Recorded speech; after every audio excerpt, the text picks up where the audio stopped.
Today we're going to be making an easy pesto noodle dish. We had the pesto in our last dish, but I want to think of ways we can reuse some of the same ingredients, get the most bang for our buck.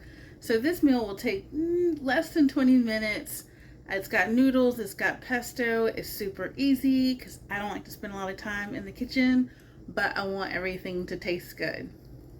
Start with our vegan ingredients here, and then you're going to want to add also some noodles. I use quinoa, boil per instructions. Then to a skillet, add your vegan butter, the pesto, the garlic, heavy whipping cream, and let that simmer. Add a little pink Himalayan salt, some pepper, and go ahead and then drain those boiled noodles.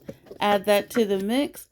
Let that simmer for about 5-10 minutes. I added some crushed red pepper and Italian seasoning, and finish it off with some grated Parmesan. Okay, so now we're done.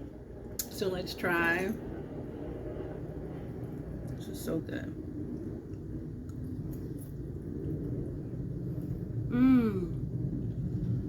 So good. Like perfect good. I'm not Italian, but I think an Italian would love this.